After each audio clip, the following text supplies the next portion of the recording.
Parliament ভেঙে দিয়ে তারা অচিরেই একটা ইন্টারিম গভর্নমেন্ট গঠন করবেন এবং তারপরে সেই গভর্নমেন্ট 3 মাসের মধ্যে তারা নির্বাচন করবে। দ্বিতীয়ত হচ্ছে যে দেশনেত্রী বেগম খালেদা জিয়া, তাকে অন্যায়ভাবে বেআইনিভাবে আটক করে রাখা হয়েছিল, অসুস্থ, তাকে অবিলম্বে 2-1 দিনের মধ্যেই তাকে তারা মুক্তি দেবে।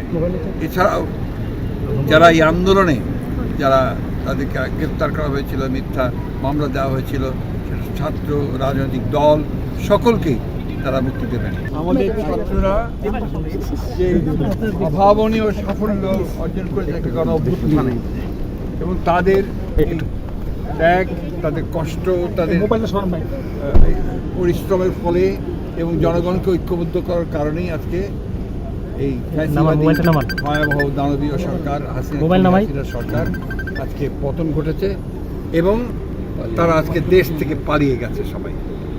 এটা একটা বিশাল সাফল্য এবং সেই জন্যে my hats off to the students এবং ছাত্রদের প্রতি আমাদের সেই অভিবাদন সকলের, আমাদের দলের পক্ষ থেকে।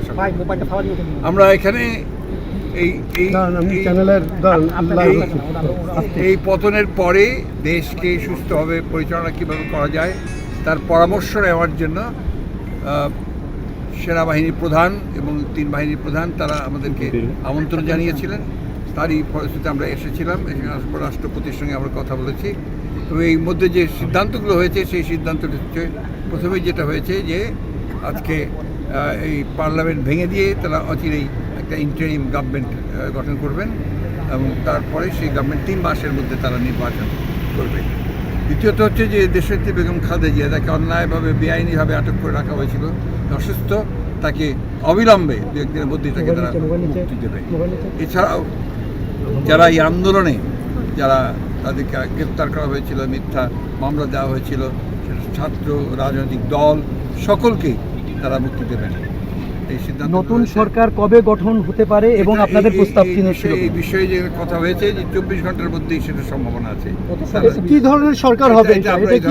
আর্বিট্রারি সরকার হবে নাকি জাতীয় সরকার হবে? এটা হবে টোটালি একটা ইন্টারিম গভর্নমেন্ট।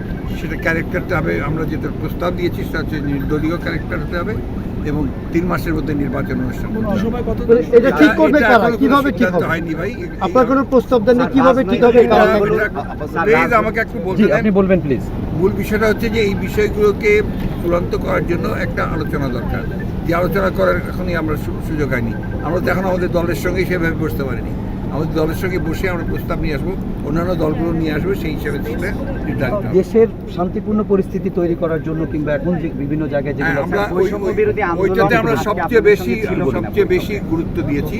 সেটা হচ্ছে যে একটা ইমিডিয়েটলি এই দেশে আপনার শান্তি শৃঙ্খলা বজায় রাখার জন্য, নৈরাজ্য যেন সৃষ্টি না হয় তার জন্য, এবং আমরা আপনার বলেছি তারা ব্যবস্থা নেবে, আর্মি ব্যবস্থা নেবে। সেই সঙ্গে আমরাও কল দিয়েছি সমগ্র দেশকে, জাতিকে, আমাদের যে তারা যেন আপনার এগুলোকে নিয়ন্ত্রণ করে, আমাদের সমস্ত দেশের সমস্ত ইউনিটগুলোকে বলেছি। তাছাড়াও ছাত্র নেতারা তারাও বলছে এবং তারা আজকে এখানে অনেকেই ছিল, পুরো হয়তো আসেনি, হয়তো কালকেও তারা আবার বসবে। এই বিষয়টা নিয়ে তারা চূড়ান্ত করবে। সবার সঙ্গে কি একসঙ্গে বসেছেন আলাদা আলাদা ভাবে? আমরা একসাথে বৈষম্য বিরোধী ছাত্র আন্দোলনের সমন্বয়টা ছিল। এখানে প্রায় 6 জন ছিলেন। রাষ্ট্রপতির বক্তব্য কি ছিল? রাষ্ট্রপতির বক্তব্য তো আপনারা শুনেছেন, 10টার সময় আবার বক্তব্য রাখবেন, 10টা ভাষণ।